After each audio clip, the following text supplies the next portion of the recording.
Okay, guys, so we got a situation that's pretty phenomenal. Why do I say this? 25 years ago, this gentleman actually joined Fontanez Karate at the time in Manhattan. 1717 Broadway, which is now one of the tallest hotels in the world, believe it or not. Yeah. And let's go over that story real quick. Real quick, I think it was Christmas or your birthday, My right? birthday, yeah. My first wife, she was walking by there, and she saw the karate school, and she knew I took karate at John Jay College. So I guess she thought I needed to lose some weight. She had to put a few pounds on, and she went upstairs. She saw Sensei Maldonado and Sensei Johnny, and she enrolled me. I think it was like $100 for a week or 2 weeks. Yeah, we probably had a six-week Right, program, $99 6-week program, Right. probably trial. Right. But then after that, what happened? Oh, I just got right back into it like I did. What was different from that school from anything else that you did before? Wow. There's a lot of things. We were allowed to go to the Brooklyn school, the Bronx school. Your brother had a school not too far from Zurich, I believe it was on Castle Hill, nearby. Westchester and Elder, but close enough that you can go. So options. We had a lot of options. But in terms of the class themselves, what was the major difference besides that we spoke in English? Yeah, that was something else too. The instructors worked with you directly. They told you what you were doing wrong, what you were doing correct. They The they feedback. didn't jump on, yeah, the feedback was great. They didn't jump on you like in other schools, like Sensei Ote, even though I love him, he was tough and he really did. So we try to catch you doing things right. Was that shocking to you? Yeah, it was. It was. And then when they started, well, I'm sure you had it in the Bronx school already, the stars on the uniforms, and that was something that we weren't doing before. Right. So martial being military, if you're able to get patches or stars, they're supposed to have some value behind them. Right. And most schools never had that. So that was a reward system. Right. What did you think about that reward system? Oh, I loved it. I mean, I got all the stars. I mean, well, yeah, it was 10 classes of stars. That was 150 stars on your uniform. And you have multiple uniforms with stars on it. So that was part of the instructor's training program, really. Yeah. That was for the people who wanted to not just be performers, but actually be what would be educators. And I think it's important that if you're going to teach, you learn how to teach. Right. Was it a little shocking when you saw that many instructors that were still able to teach with their own style? Oh yeah. Yeah. I mean, first it was instructor Johnny and Maldonado at the school, and then Sensei China Doll came, Sensei Torres came. We didn't know who was going to show up at any given time. And as a matter of fact, the first time I met you, when you came to promotions, and I didn't think I was going to fight a black belt that day for my yellow belt at that school. You know, and you guys just mixed everything up. We didn't know what to expect. so there was a lot of variety. Too much variety, but I loved it. Well, the fact of the matter is that most schools, well, okay, so this is my question. And no disrespect intended, guys, because it's just a simple fact. Me, as a participant of a martial arts school, sometimes the classes in schools have been boring to me. Boring in the sense that I would have to sit down and just wait. I'm a little kid. I want to do some action. I wasn't there to sit down. They were far from boring. As a matter of fact, it got to a point where Sensei China Doll and Sensei Morero told me, listen, shh, keep quiet. Because when we do the exercise, I was the loudest one in the class. And they wanted to hear everybody else. So there were times they just told me to don't say a word. Yeah. I was a big mouth. Yeah. Which is fine. That means that you was passionate about it. Yeah. You know, and I think that's what happens. Now, how old were you at that time? Were you one of the youngest students? Oh, no. I think I was the oldest student in the class. I think I was older than the instructors. Older than the instructors. In the meantime, you was putting more energy as if you was the youngest, happiest child. Oh, yeah. I was happy. I was definitely happy. It was, especially when I had my jacket and my hat. You know, a lot of schools don't have the apparel that we had. No. The only thing I had at John Jay was, it wasn't a leather jacket. It was like a windbreaker, a team jacket. But Nothing like we had at Fontanez Karate. All right, so and then the school closed down, and you were starting to train at the Bronx location. Well, before that, you opened up was it like an actor's studio down the block or so. Yeah. I think it was 10th Avenue or something Yeah, like we, that. we were working on doing a joint venture with what would Right. have been a belly dancing place, I think Right, it was. Something right. like that. Didn't last that long, but the idea was that we were trying to stay in the area, and the challenge was the rent's ridiculous. But that wasn't just it. Just to be fair, I was kind of young, in my Yeah. 20s, and I was just in the middle of a lot of stuff. Hindsight being 2020, I would have done things differently, but eventually that school closed and there was no operation in Manhattan, and you went all the way from Manhattan, I believe, to The Bronx. the Bronx. Yeah. Now, when you came there consistent, you continued with your instructor's training program. Yes, I stayed with the school there. Again, And some I additional stayed- instructors now. Now we had Sensei Frazier on a regular basis there, Sensei Baez on a regular basis, and a few others. Joshu, also Figueroa. Mm-hmm. It was a great deal of A variety of instructors. Fontanez martial arts today is slightly different from what it was before, and you experienced that firsthand when we started the Charter Club. Yeah. The Charter Club, what was the big difference with that? Besides the instructor. Exactly. There were more older people.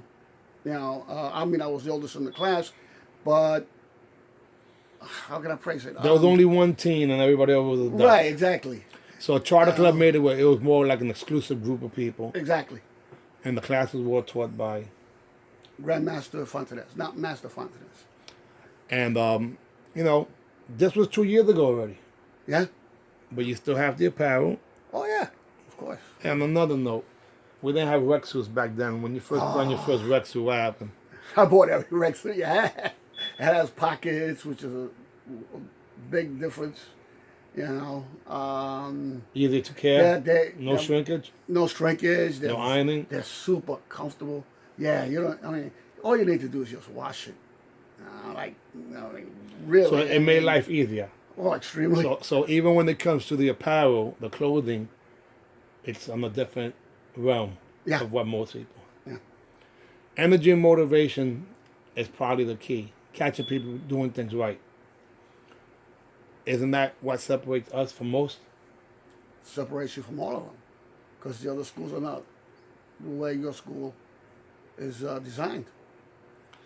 Now, the sad part to me was when Fontanez martial arts was not being taught anywhere. A variation of some of the things was being taught, but not exactly. And I said something, and I'll say it again, guys. At the time, I believed that if I passed away, then Fontanez Karate would be dead also in its entirety. So my goal is to not let that happen. And I've attempted a few times to bring this thing back, but I believe the strategy now is a lot better than before.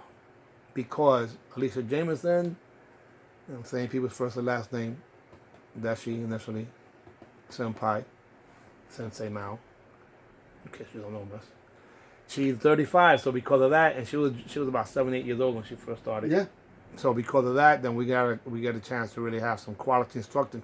Whoever's watching this, if you're a Fontanez martial arts alumni, whether you're a black belt or a brown belt for a while, or whatever the case may be, that's okay, guys, because the best is yet to come. We're far from finished. We're doing it. When I called you a few weeks ago, telling you about, I think sporadically I've called you at different times, looking at different locations of possibilities. Right.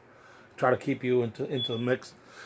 But when I said to you that we're gonna do something on the west side of the Bronx, what did you think about that? It's 2 blocks away. I mean, I loved it. Sure, it's more convenient for myself.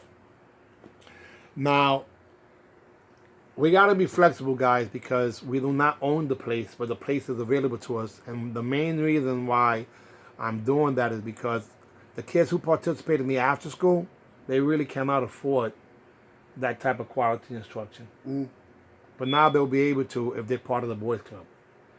That doesn't mean that we won't have actual physical locations as labeled Fontanez martial arts, because the goal is absolutely, we're going to do that too. But at the same time, how can we impact the city?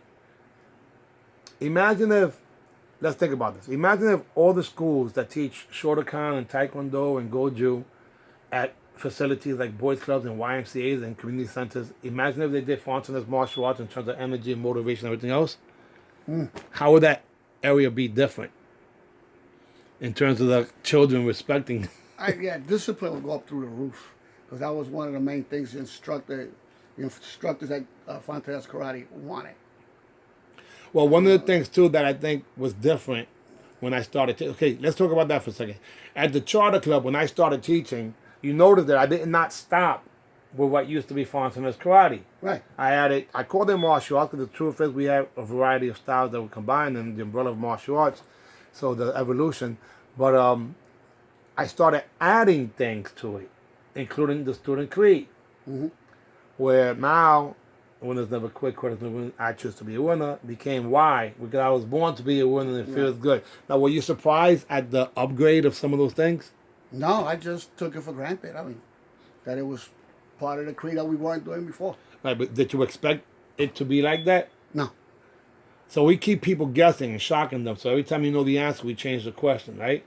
Yep. I think that's important for variety. Otherwise, things get a little boring. You know, and I think the best way to lead is to lead by example. And that's why I'm in better physical shape right now. By the way, what I'm wearing now happens to be a uniform. And I know you look at it a few times like, Oh, I didn't notice the patch on the side. That's what, yeah. So this is a rec suit. Oh, okay. You didn't even notice it was a rec suit. No, I saw USA in the front. Well, that's for the WUMA, the World United Martial Arts Federation, which I believe you participated as a referee. Yes. Not once, but twice so far. So far, twice. Looking yes. forward to the next one. You have an official referee top for that too. Right. What did you feel about that? Well, that was one thing.